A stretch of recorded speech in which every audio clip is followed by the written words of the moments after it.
hubung denganmu, selalu melekat di hatimu. Firman-Mu itulah dasar hidupku, yang berdaulat atasku. Ku terhubung denganmu, selalu melekat di hatimu. Firman-Mu itulah dasar hidupku, yang berdaulat atasku. Ku terhubung denganmu,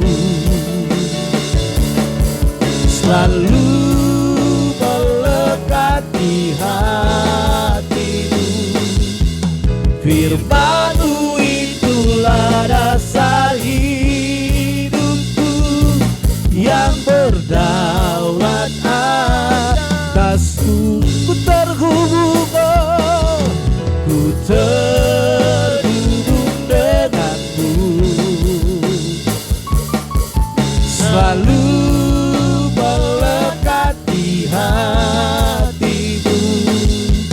Firman-Mu itulah dasar hidupku, yang berdaulat atasku. Firman-Mu itulah dasar hidupku, yang berdaulat atasku. Firman-Mu itulah, Firman-Mu itulah dasar hidupku, yang berdaulat atasku. Kami bersyukur Tuhan kepadamu, karena kami tahu Engkau sungguh baik dalam hidup kami. Dan pada pagi ini Tuhan, kami mau mendengarkan firman-Mu, dan Tuhan mengurapi hamba-Mu setiap kata kalimat yang sampaikan isi hari Tuhan. Terpuji nama-Mu Tuhan, dalam nama Yesus kami bersyukur dan berdoa. Haleluya. Sama-sama kita katakan amin. Ya, silakan duduk kembali Bapak Saudara kasih Tuhan. Shalom semua. Kita suka cita, amin. Kita percaya bahwa hari ini kita bersuka cita, kita boleh ada di rumah Tuhan, yang kita percaya bahwa hari ini kita boleh merayakan bahwa Kristus telah bangkit bagi kita, dan itulah yang menjadi kenapa kita setiap minggu Bapak Sam Tuhan ada merayakan, yaitu kebangkitan Kristus. Jadi kebangkitan Kristus kita rayakan bukan hanya sekali setahun, tetapi setiap minggu, yang menurut tradisi bahwa hari inilah Kristus bangkit, dan itu menandakan kemenangan kita atas dosa, atas pelanggaran kita, dan kita telah dibebaskan oleh Kristus. Tentu Kristuslah yang menjadi aktor daripada segala sesuatunya. Yesus Kristuslah yang membebaskan kita. Kita tidak bisa membebaskan hidup kita dari keadaan kita yang berdosa, tetapi Kristuslah yang menyelamatkan kita, yang menebus segala kesalahan kita, yang menebus kita dari dosa. Karena dosa begitu mengerikan hukumannya Bapak Sam Tuhan, yaitu kematian yang kekal. Dan tentu Tuhan tidak mau kita hidup di dalam kematian yang kekal itu.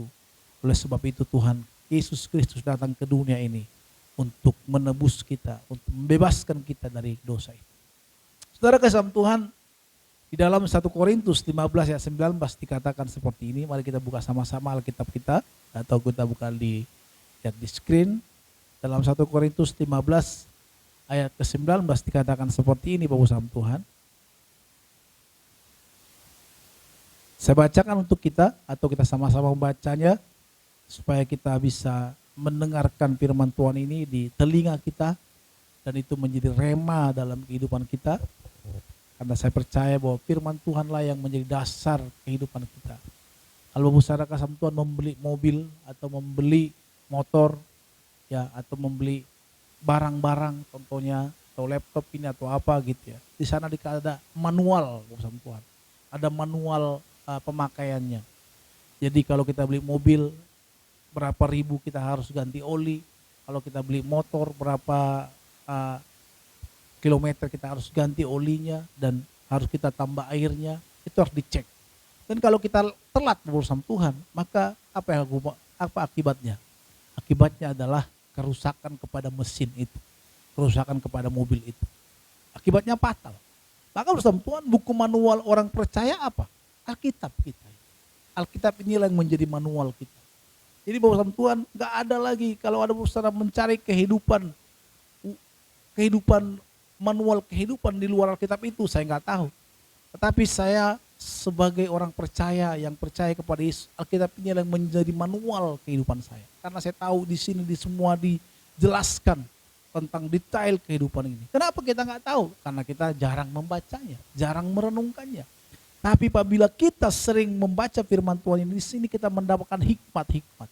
Terkadang kita membaca firman Tuhan, mungkin itu tidak mengena, tidak sesuai dengan pikiran kita, tapi pada saat kita selesai membaca, di dalam firman Tuhan itu kita mendapatkan satu rema, ada satu kehidupan yang membangkitkan semangat kita, atau memuatkan kita, atau kita sedang lemah. Bahkan kadang kita membaca tentang silsilah ya, tetapi kita bisa mendapatkan sesuatu rema di sana loh. Itu luar biasa Alkitab. Maka bersama Tuhan, firman Tuhan ini merupakan satu manual book kepada kita orang percaya. Maka kalau kita tidak bergaul intim dengan manual book ini, ya jangan salahkan Tuhan atau sama Tuhan kalau tiba-tiba mesin saudara jim. Kita nggak bisa menyalahkan orang lain kalau mobil kita tiba-tiba jim. Oh itu karena si anu, enggak. Kita yang salah. Kenapa? Kita periksa berapa kilometer harus diganti. Saya itu paling rajin mengganti oli mobil. Pas. Kalau dia karena pemakaiannya dia nggak lama, saya ganti. 6 bulan sekali harus bengkel. Cek semuanya. Nggak pernah telat. Kenapa? Karena itu adalah jantung daripada mesin. Jantungnya kita adalah firman Tuhan. Di sini dituliskan semua. Jadi apapun kehidupan kita, Bapak Saudara kalau mau menyimpang dari Alkitab ini dan tidak mau membacanya ya silakan. Tetapi jangan salahkan Tuhan nanti. Tuhan kenapa aku hidupku seperti sekarang ini? Tuhan kenapa aku tidak sehat sekarang ini? Tuhan kenapa aku tidak diberkati? Kenapa aku baru sekarang mengenal? Jangan. Bapak Saudara Tuhan, kemarin saya merenungkan ada saudara saya meninggal yang masih muda. Dulu kami di Batam bersama-sama, saya waktu di Batam dengan keluarga ini. Dan masih muda dan anaknya baru sebulan. Dan dia meninggal saudara. Tentu saya berkata, apa Tuhan? Tuhan izinkan terjadi. Dan Tuhan memberi hikmat bahwa hidup kita itu tidak terlepas dari tanggung jawab kita. Kenapa saya katakan tidak terlepas dari tanggung jawab kita? Dari sekarang juga kita harus belajar menjaga kesehatan kita. Walaupun mungkin Tuhan bisa menyembuhkan kita, tetapi dari sekarang kita harus menjaga kesehatan kita. Kalau hidup kita begadang terus, gak pernah tidur, tiba-tiba kita sakit, terus kita minta menyalahkan Tuhan, itu salah. Saudara tahu gak efek begadang? Saya sekarang sudah mulai tidur nyenyak. Jam 10, jam 11 paling lama. Kenapa? Karena saya mendengarkan ada satu sering di TikTok itu menjelaskan tentang arti daripada kenapa kita tidur cepat. Jadi pada saat kita tidur cepat jam 10 sampai jam 1 atau jam 2, di sana sel-sel tubuh kita yang mati itu digantikan kembali. Luar biasa. Maka kalau kita melewatkan jam tidur itu, maka sel-sel kita itu yang mati itu tidak akan digantikan. Jadi pada saat kita tidur, kalau orang-orang nge-gym seperti kami, ada orang yang badannya gede itu, saudara lihat. Mereka itu enggak hanya latihan itu hanya proses. Tetapi proses recovery otot yang gede itu pada saat mereka tidur. Pada saat mereka memakan makanan yang bergizi. Maka pada saat mereka tidur, pertumbuhan otot itu di sana. Maka kalau kita menyalahkan Tuhan, Tuhan kenapa aku sakit-sakitan? Ya karena pola hidup kita, karena pola gaya hidup kita yang tidak baik. Kenapa aku nggak diberkati Tuhan sampai sekarang aku masih susah hidupku? Ya karena coba kita tanya ke Tuhan, kenapa? Tuhan nggak mungkin nggak memberkati kita, pasti itu. Kenapa aku susah ini? Tuhan pasti memberkati. Bahkan saya pun seperti itu. Tuhan kenapa aku seperti sekarang ini Tuhan? Kenapa hidupku seperti sekarang ini? Saya bertanya kepada Tuhan. Tuhan menjawab enggak.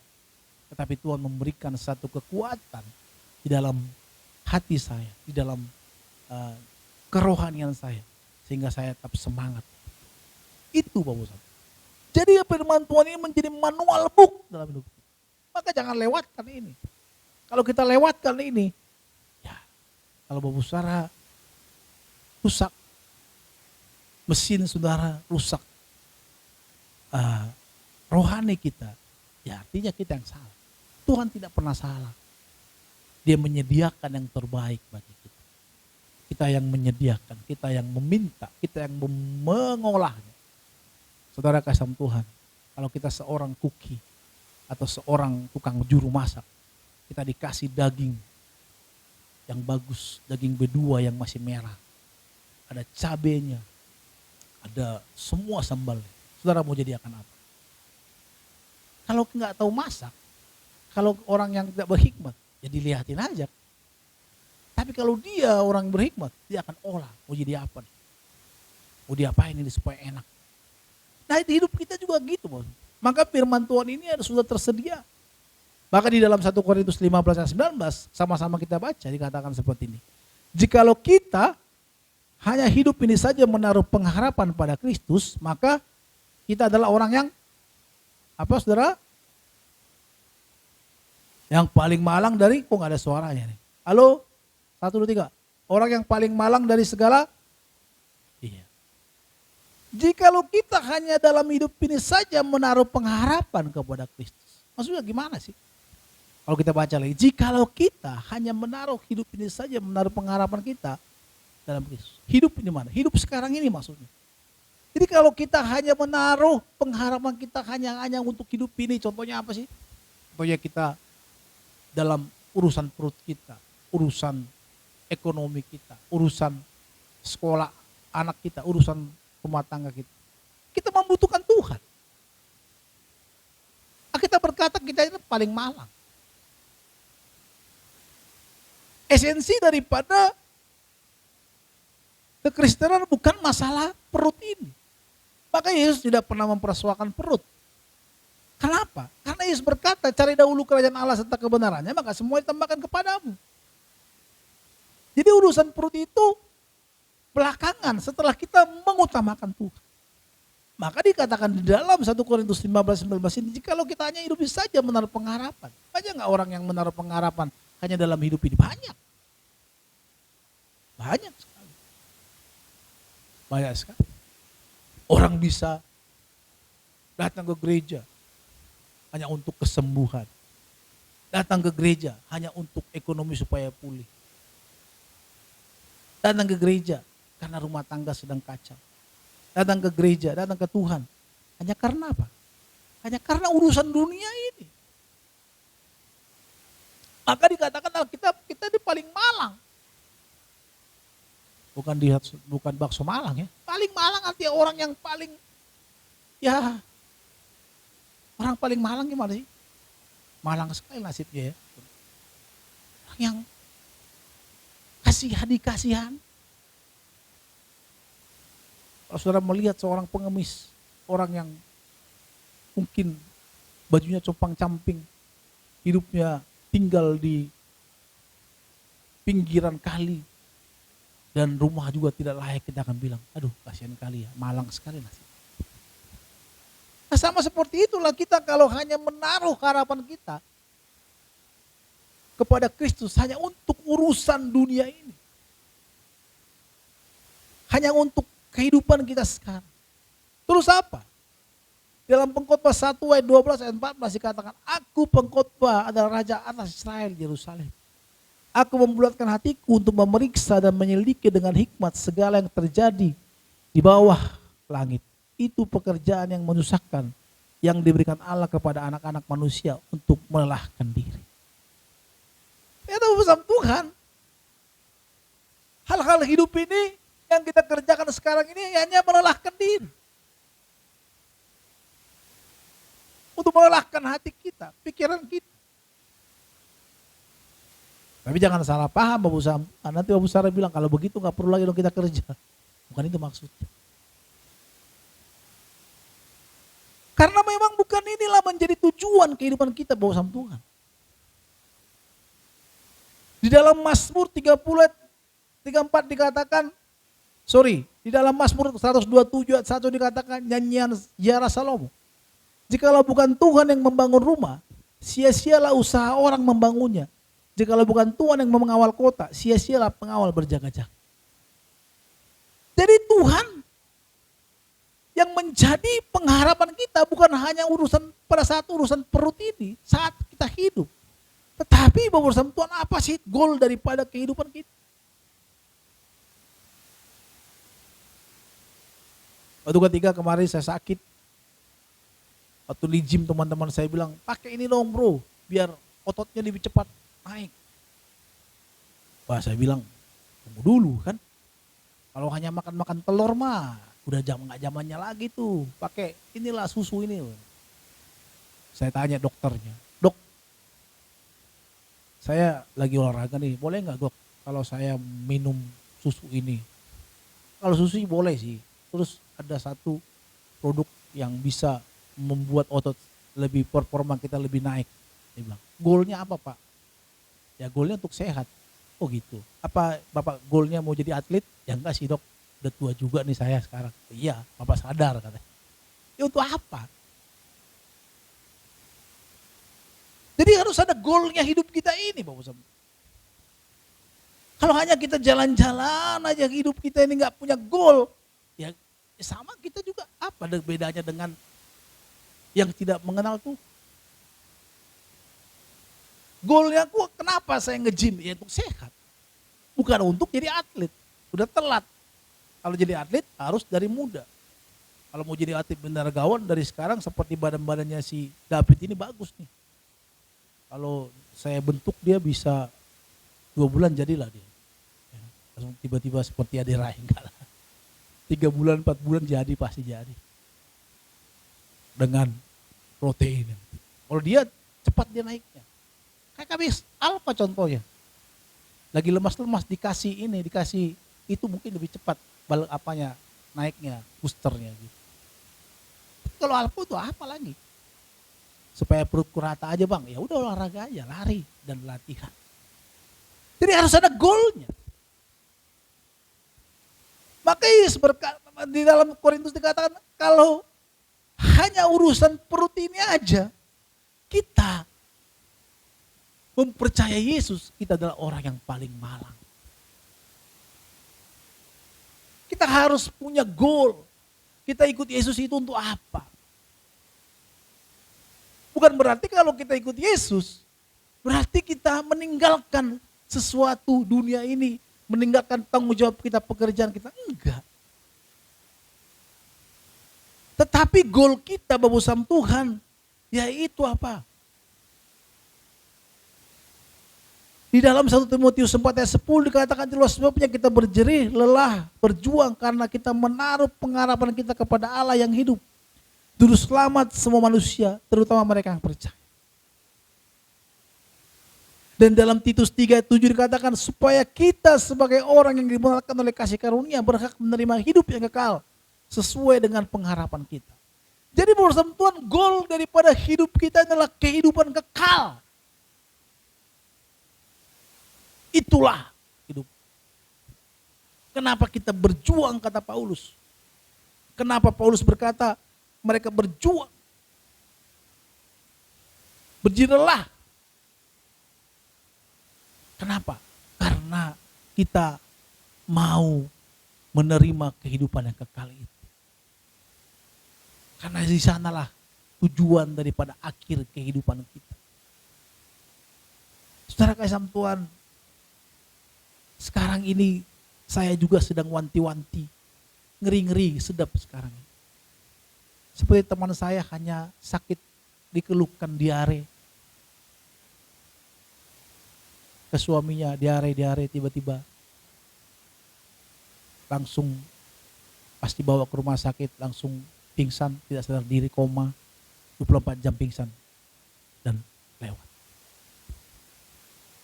Saudara kasih Tuhan, sekarang gara-gara mungkin asam lambung ya, orang bisa meninggalkan dunia ini. Jadi kalau dulu, zaman dulu penyakitnya sakit apa dia? Oh, sakit yang mengerikan. Sekarang enggak.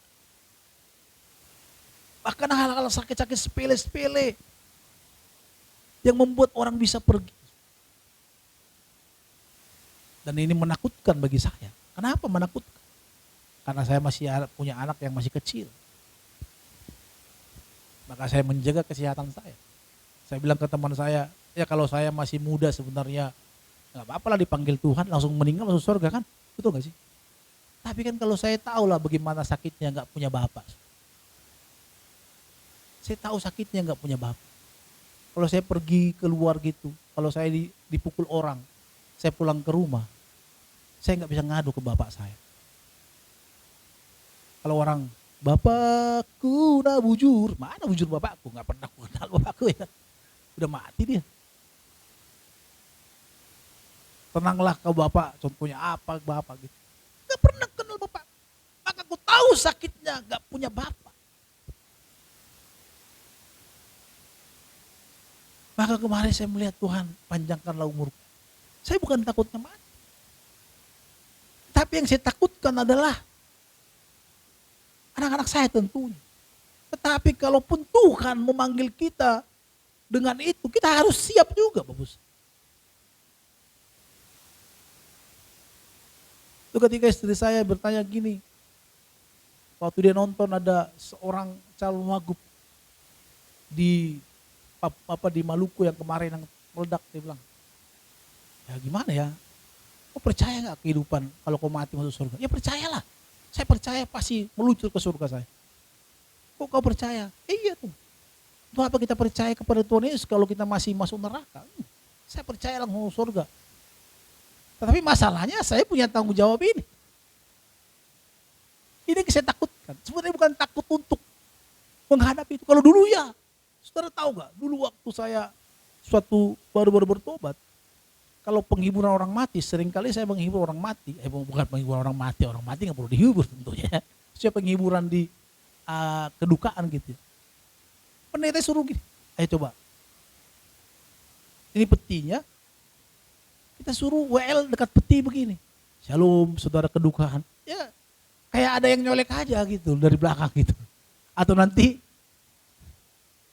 malam mimpi-mimpi. Mimpi. Tapi sekarang enggak, saya udah enggak takut itu. Dulu ketakutan, karena takut memang kematian. Mana nih? Jadi pasti hidup kita ini mati. Itu pasti. Maka Paulus berkata, kalau kita hanya menaruh harapan kita hanya dalam hidup ini, kita adalah orang yang paling malang. Karena kita punya goal, tujuan kita adalah ke surga.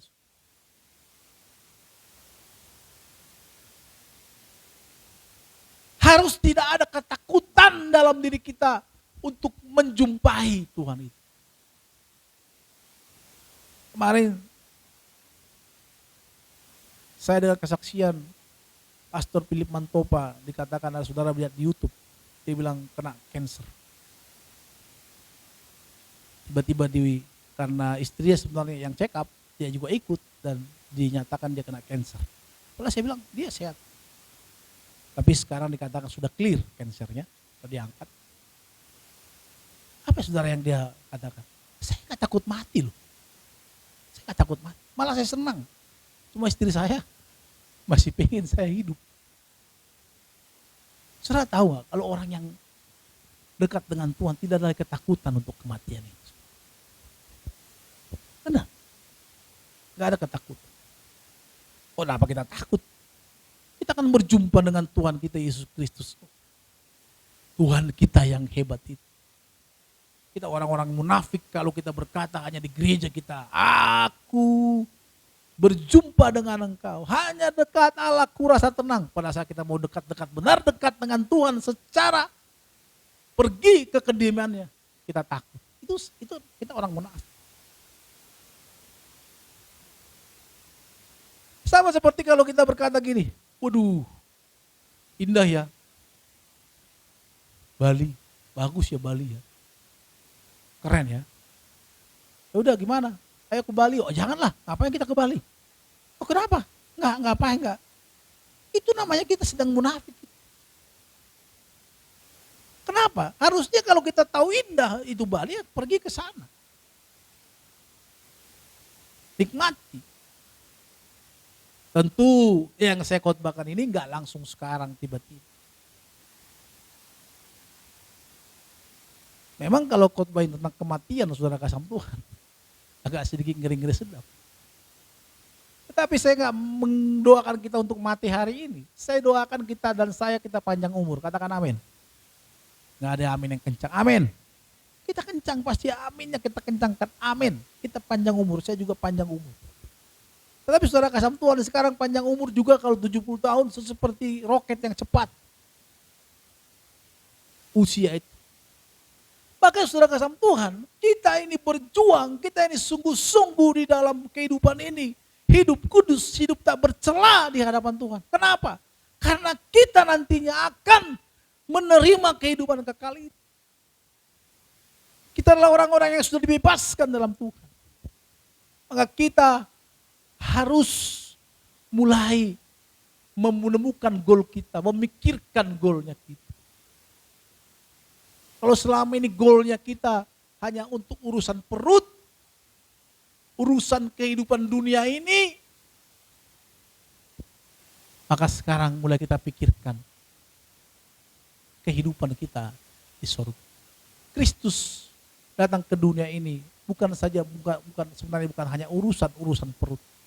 Tapi walaupun sebenarnya banyak hamba-hamba Tuhan yang mengkhotbahkan tentang bahwa kehidupan dunia ini lebih penting daripada kehidupan surgawi. Ya, itulah yang membuat kita terlena akan hidup ini. Saya tidak perlu menakut-nakuti Bapak Ibu Tuhan. Gak perlu saya takut-takuti. Ini realita khotbah yang saya khotbahkan adalah realita kehidupan kita. Bahwa kita juga akan meninggalkan dunia ini. Kapan waktunya kita tidak tahu. Tentu kita berdoa agar kita senantiasa diberkati Tuhan, dipanjangkan umur kita. Bukan itu tujuan kita.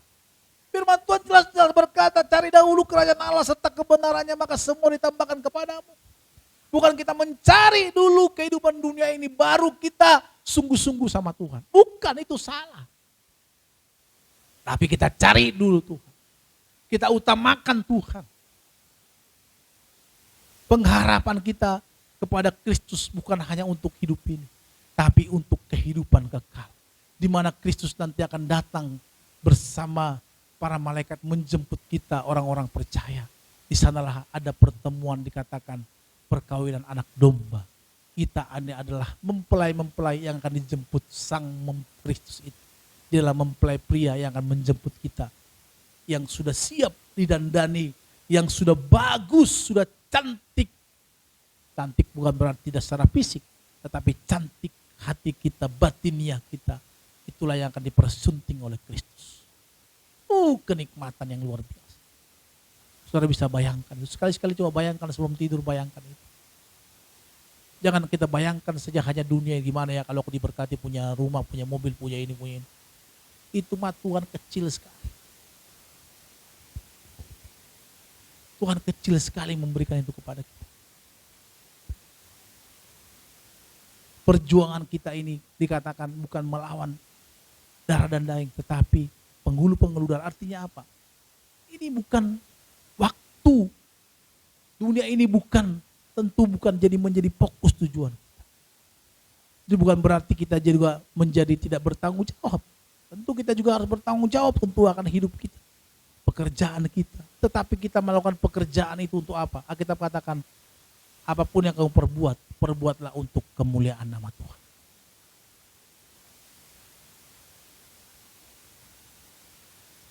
Ada goalnya kita. Maka pengkhotbah berkata, kesia-siaan. Segala sesuatu adalah kesia-siaan dan usaha menjaring angin. Dikata.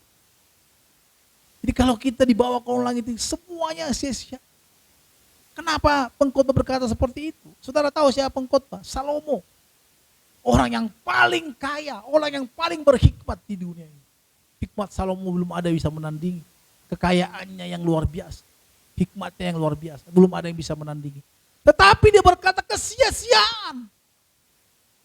Kalau seorang Ronald Saragi berkata kesia-siaan di alam kolong langit ini. Ya karena kamu belum merasakan rumah yang paling bagus. Kalau kamu belum merasakan hotel bintang-bintang yang bagus, yang deluxe, yang punya kemewahan. Karena maka kau bilang seperti itu.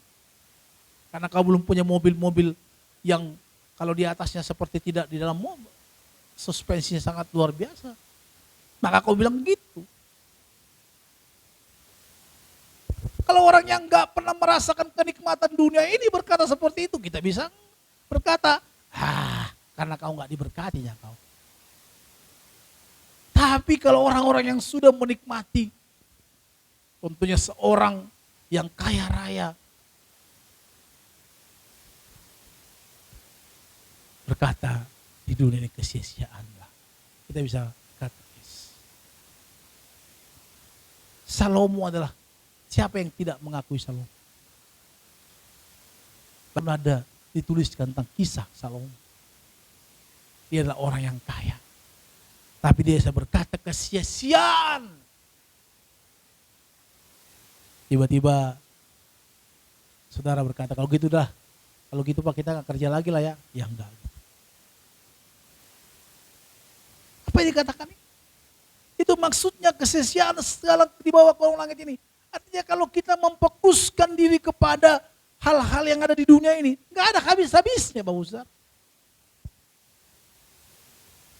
Maka kita bersyukur Kristus datang ke dunia ini. Pada saat murid-murid bertanya kepada Kristus, Guru pada saat kapankah kau memulihkan Israel? Karena waktu itu Israel sedang dijajah oleh Roma. Mereka ditindas, tentu nggak baik, nggak enak kalau diperbudak. Maka murid-murid itu berkata, kapan? Yesus berkata, tidak menjelaskan kapan akan dibebaskan. Yesus tidak mengatakan, aku akan datang membebaskan Israel ini. Enggak. Tetapi Yesus memulihkan, mengatakan akan kehidupan kekal, tentang ke surga yang akan ditujunya. Surga yang akan diarahkannya hidup kita ke sana. Jadi kalau saya bicara surga ini Bapak sama Tuhan, bukan berarti kita menjadi terus kita hidup kita di gereja terus, enggak. Terus kita penyembahan, berdoa terus. Karena memang banyak, ada juga sekte-sekte yang seperti itu. Ada orang juga yang dulu saya kenal, dia nggak mau berdoa, nggak mau bekerja, dia bilang saya berdoa aja. Kenapa? Karena saya tahu Tuhan memberkati aku kalau saya berdoa terus. Itu juga salah. Ada juga zaman-zaman dulu saya baru bertobat, ada juga teman-teman yang gitu. Doa terus. Sehingga kuliah amburadul. Pelayanan terus sehingga kuliah amburadul. Ya enggak gitu. Justru kita kalau fokus kita ke sorga, tentu kita harus juga lebih sungguh-sungguh hidup kita di dunia ini. Kalau kita tahu fokus kita ke sorga, maka di dunia ini juga kita harus menjaga hidup kita. Menjaga kesucian hidup kita. Menunjukkan bahwa kita ini adalah milik Kristus. Itu yang benar. Bukan malah kita percaya Tuhan hidup kita amburadul. Gak jadi berkat. Gak jadi contoh. Gak jadi teladan. Harus jadi teladan.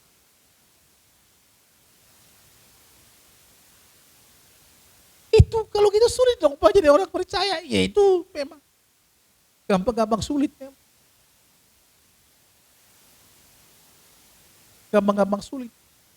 Tapi kalau diberkati Tuhan datang tiba-tiba berkat, senanglah kita kan. Tapi kalau disuruh Tuhan untuk praktekkan, oh kita adalah warga kerajaan surga. Saudara kasih sama Tuhan, kita ini memiliki warga kerajaan dua. Satu warga negara, satu kita warga negara Indonesia. Kita satu lagi adalah kita lah warga kerajaan surga. Maka kita tunjukkan, walaupun tidak ada KTP kita, KTP surga, tetapi secara roh kita adalah warga kerajaan surga. Maka dalam hidup kita kalau tunjuk, oh kita warga kerajaan surga, dia akan kembali nanti ke sana. Maka saya katakan Alkitab inilah manual book kita. Selain daripada hukumnya negara kita Indonesia ini, hukumnya kita juga adalah di dalam manual book Alkitab ini. Disinilah kita bisa memahami Tuhan, memahami menjalankan kehidupan kita. Ada kehidupan kekal. Ada kehidupan kita setelah kematian. Dulu juga waktu saya bertobat, walaupun saya menyembah Tuhan, memuji Tuhan, kalau bicara masalah kematian saya belum bisa terima. Tetapi lama-lama setelah saya mulai memahami arti kehidupan ini, mulai merasakan arti kehidupan ini, saya bilang, apa sih yang indah di dunia ini? Apa cuy? Tapi damai sejahtera yang daripada Tuhan. Di mana tujuan Tuhan berkata, aku pergi ke sana untuk menyediakan tempat bagimu, supaya di mana aku berada, di situ juga kamu berada. Jadi Kristus pergi ke surga untuk menyediakan tempat kepada kita, supaya di mana Yesus berada, di situ kita berada. Karena itulah tempat yang indah. Maka ada lagunya Frankie Sombing katakan, putih penuh cahaya, kilau batu permata, tempat yang indah di sana. Hidup penuh air mata, tiada duka nestapa, selamanya bersama Dia. Di sanalah tempat yang indah, bagus. Jadi tidak perlu kita takut untuk menghadapi kematian. Oleh karena itu kita akan mati, maka sekarang kita harus mempersiapkan diri kita untuk itu. Pengharapan kita bukan hanya pengharapan di dunia ini, tapi pengharapan kita adalah di sana nanti. Di sanalah kehidupan sesungguhnya kita terima. Karena kehidupan sesungguhnya itu sudah dirusak. Tuhan menyediakan Taman Firdaus, Taman Eden kepada Adam dan Hawa. Oh, tempat yang indah, semuanya lengkap. Tetapi mereka diusir dari sana dan di dunia ini. Dan dunia ini bukan tempat yang ideal bagi kita. Walaupun berusaha menikmati dunia ini bukan tempat yang ideal bagi kita. Tempat yang ideal bagi kita adalah surga yang kekal yang Tuhan sediakan kepada kita. Di sanalah pengharapan kita. Maka kita kalau hal hidup ini kita capek, kita lelah, kita berjuang, kita nggak dihargai orang, kita merasa dicuekin, kita merasa terhina karena mempercayai Kristus, karena melayani Tuhan. Itu harus kita abaikan. Kenapa? Karena kita punya pengharapan di dalam Kristus. Saudara, itu yang menjadi harapan saya sekarang. Gak ada. Kalau kita semangat melayani Tuhan. Bangun pagi, tadi pagi jam 3 saya udah bangun. Ada penyembahan dulu. Baru saya khotbah. Mata saya sepat, ngantuk. Karena saya beberapa hari ini sudah berjanji akan membuat waktu saya untuk Tuhan. Minimal 1 jam. 1 hari untuk Tuhan. Dan seminggu ini sudah berjalan dengan baik. Jam 2, jam 3 saya menyembah. Kadang jam 4. Karena saya batuk, maka nggak ada doa pagi kita. Itu nikmat, saudara.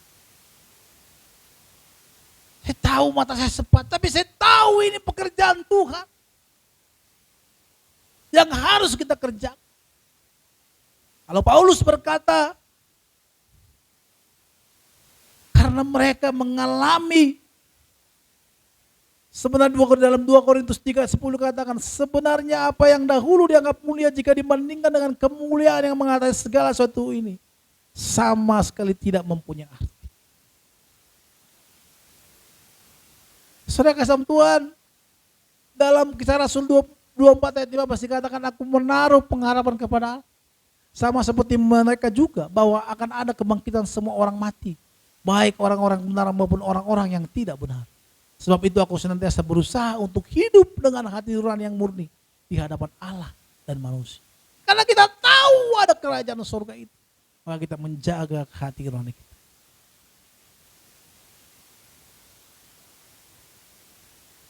Saudara kasih Tuhan, kalau Tuhan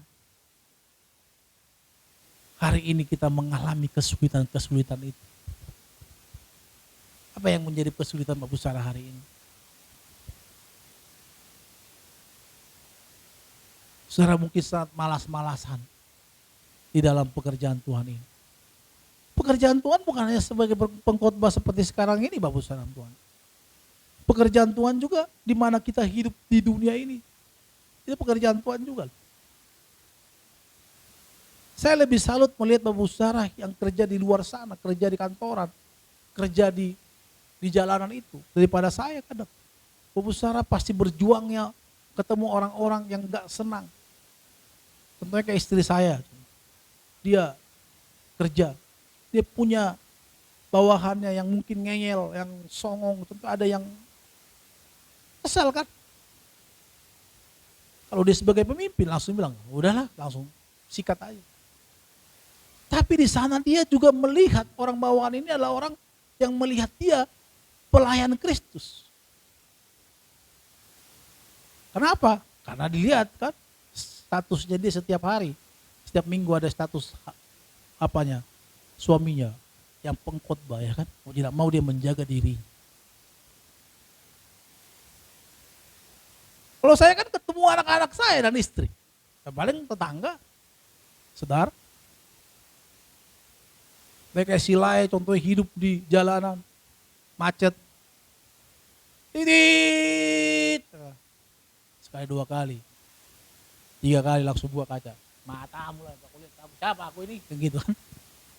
Tapi kalau dibilang titit, melayani, melayani, lebih sungguh ya Tuhan, ampunilah dia, sebab dia tidak tahu kleksonnya itu bisa lepas gitu kan.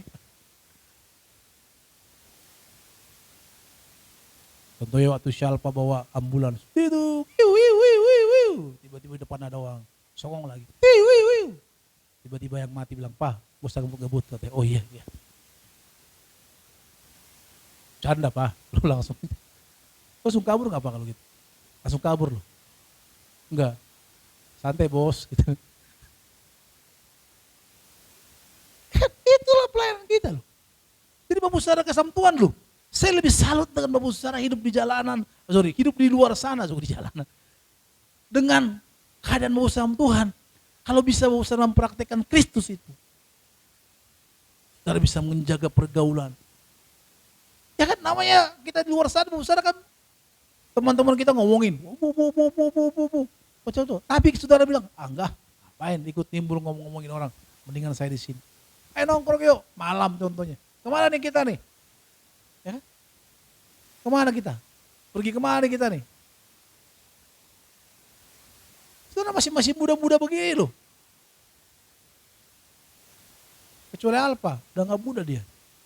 Wajah memang muda, tapi usia udah 40 Pak ya? 45. Sama kita berarti.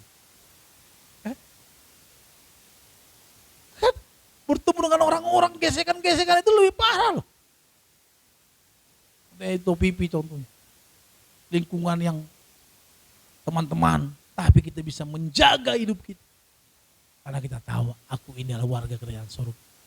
Aku gak mau hidupku ini hanya di dalam pengharapanku. Hanya di dunia ini. Tetapi kepada Kristus. Kita menjaga hidup kita. Itu salut. Saya lebih salut. Hormat. Dan kebanyakan orang-orang percaya terikut. Seperti bunglon. Katakan amin. Janganlah. Ini bukan ada amin. Ya kan? Kebanyakan kita terikut loh. Saya kaget saudara. Tiba-tiba saya ketemu dengan teman. Yang di gereja baik-baik. Tiba-tiba nongkrong dengan orang-orang. Kata-katanya juga nggak baik. Bahkan dibilang gini sama aku. Aku juga main judi. Bah gimana kau? Jangan sampai dengar jemaat itu bah. Terus gimana daripada aku stres. Ya. Aku menghabiskan waktuku gitulah. Main judi dengan teman-teman, di Lapu Tuak, ngobrol main judi. Minum dong kau, ya itu enggak. Merokok dong, enggak. Cuma main judi ya. Aku bilang, setelah aku ketangkap polisi kau, habislah kau.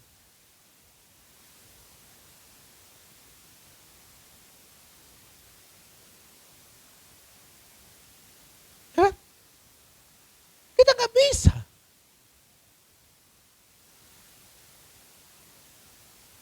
Saya terkadang dibilang orang gak suka bergaul. Ya karena saya tahu saya gak kuat dalam hal itu. Maka saya gak begitu suka bergaul-bergaul. Kalau tetangga contohnya nih ada yang main-main bulu tangkis apa main pingpong contohnya gitu. Tapi saya gak mau ikut. Ya bukan gak mau ikut, ya mau aja tapi ya saya mau menjaga hidup saya aja.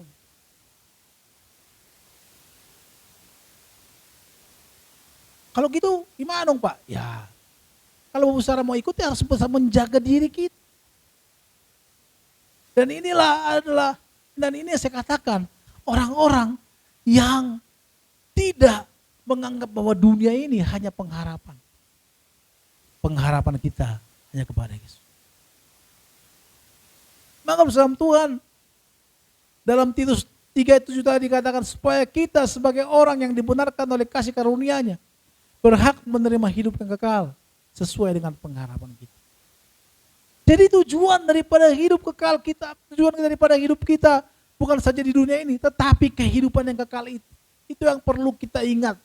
Dan itulah yang perlu Bapak Saudara renungkan. Memang hari ini nggak bisa kita langsung bisa menaruhkan pengharapan kita kepada kehidupan kekal itu. Itu akan pelan-pelan. Seiring dengan waktu. Kita nggak langsung bilang, wah kalau saya masuk mati langsung masuk surga. Enggak.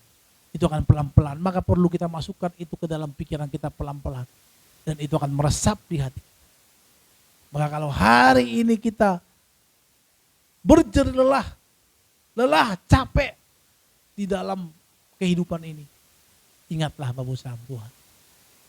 Ada mahkota kehidupan yang Tuhan sediakan kepada kita yang mengasihi Tuhan. Amin. Mahkota kehidupan itulah yang menjadi harapan kita. Itu yang menjadi semangat kita. Kita ini bersama Tuhan seperti seorang sales di dunia ini. Saudara tahu nggak? Apa itu kelebihan sales dengan orang-orang yang kerja di kantoran? Kalau orang-orang di kantoran, contohnya dia tuh flat gaji segitu cukup sudah selesai. Tapi kalau orang-orang sales sudah sama Tuhan, ada bonus-bonus. Kalau dia capai target ada bonus ini. Kalau capai target ada bonus, maka dia semangat. Nanti ada bonus-bonus yang banyak yang disediakan.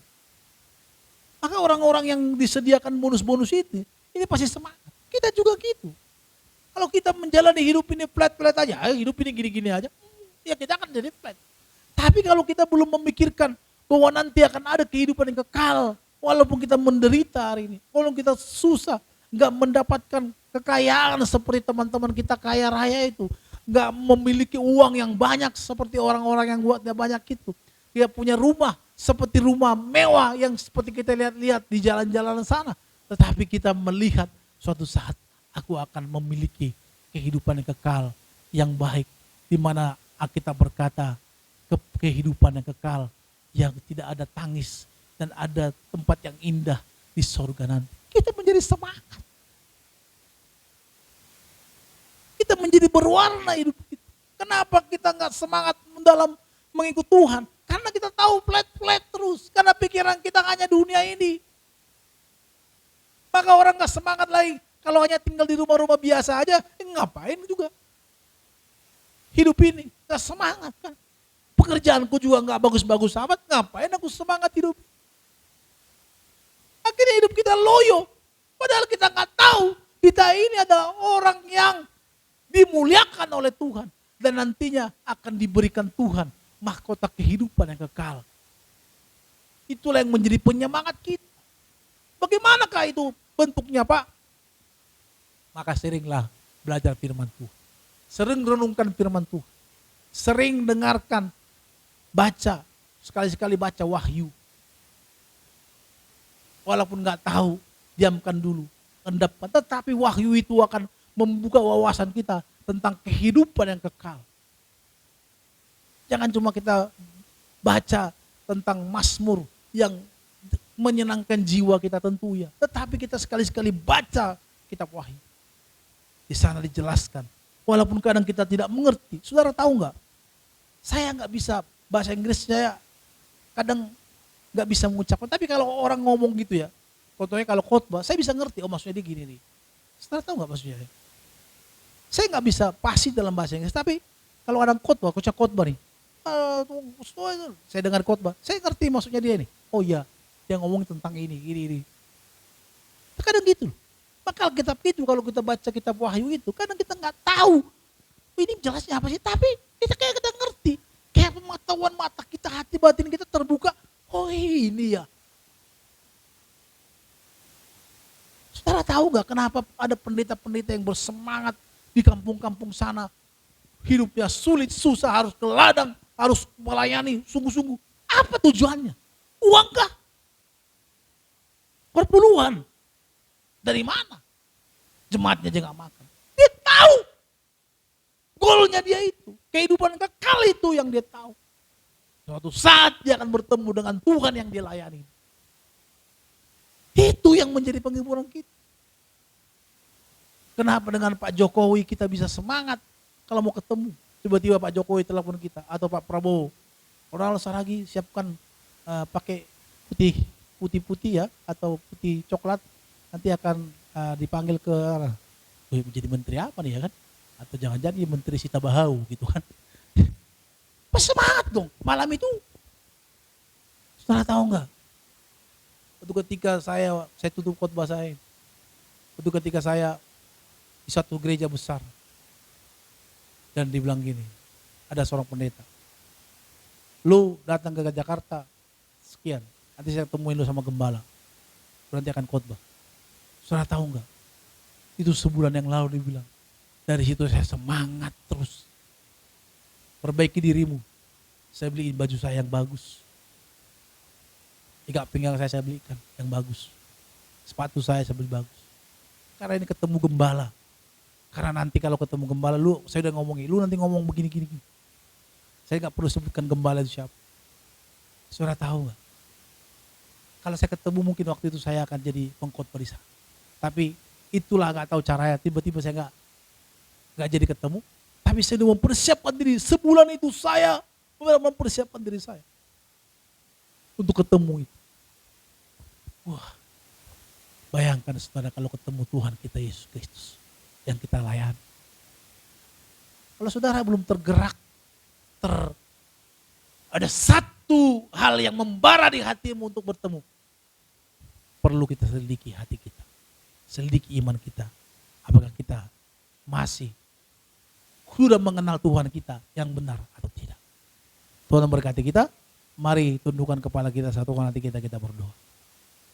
Bapak Surgawi, terima kasih buat firman-Mu yang boleh hamba sampaikan pada hari ini. Kami bersyukur Tuhan kalau hamba sudah menyampaikan firman-Mu kepada jemaat. Berkatilah kami semua, kuatkan kami dalam menghadapi kehidupan ini. Kalau ada kesalahan kami, Tuhan ampuni. Kalau ada kesalahan kami, Tuhan tolong kami ampuni. Dan saat ini Tuhan, sebagai rasa syukur kami Tuhan, kami mau memberi yang terbaik buat Tuhan. Tuhan, berikanlah kami hikmat, ajarlah kami senantiasa Tuhan, untuk kami bisa senantiasa memiliki kehidupan kami yang kekal untuk kemuliaan Tuhan. Tuhan, ajarlah kami, bukakan pengertian di hati kami, agar hidup kami ini tidak hanya mengharap di dunia ini, tapi juga pengharapan kami, terbuka pikiran kami, bahwa ada kehidupan yang kekal, di mana kami akan bersama-sama dengan Kristus di sana. Terima kasih Tuhan, jamalah kami, lawatlah kami hari ini. Biarlah Tuhan senantiasa menolong kami. Kalau hari ini kami tidak semangat lagi di dalam mengikut Engkau, tolong ingatkan kami bahwa ada kehidupan yang kekal, ada mahkota kehidupan yang Tuhan sediakan kepada kami, orang-orang yang sungguh-sungguh setia mengikut Engkau. Kalau hari ini kami mulai lemas, tidak daya dalam menghadapi hidup ini, tolonglah kami Tuhan, mampukan kami Tuhan. Ingatkan kami bahwa tujuan kami sesungguhnya adalah kerajaan sorga itu. Terkadang kami menjadi lemas, tidak bersemangat, karena kami tidak melihat ada jalan yang baik, karena kami melihat jalan kami hanya gitu-gitu aja, stuck, tidak punya satu goal. Oleh karena itu Tuhan, Roh Kudus ingatkan kami bahwa pengharapan kami ada di sorga. Kami akan bertemu dengan Sang Pencipta kami. Itulah yang menjadi semangat kami, semangat hidup kami, semangat pelayanan kami. Karena kami akan bertemu dengan Sang Khalik itu, yang menciptakan langit dan bumi, yang memberikan kami pengharapan yang kekal. Tuhan, tolong kami, ingatkan kami kembali. Kalau hari ini kami sedang di dalam fase-fase itu, tolonglah kami Tuhan. Bukakan pikiran kami Roh Kudus, bukakan hati kami, bahwa kami punya Tuhan yang hebat, Tuhan yang luar biasa, Tuhan yang ajaib, Tuhan yang mulia, yang menciptakan langit dan bumi. Terpujilah Engkau Tuhan, dalam nama Tuhan Yesus kami bersyukur dan berdoa. Dan sebagai rasa syukur kami memberi persembahan terbaik. Kuduskan, sucikan persembahan kami, agar setiap persembahan yang kami berikan ini dapat kami pergunakan untuk lancar pekerjaan mulai dapat ini. Dengan sukacita kami memberi yang terbaik buat Tuhan. Haleluya, sama-sama kita katakan amin, amin. Kita akan beri yang terbaik buat Tuhan.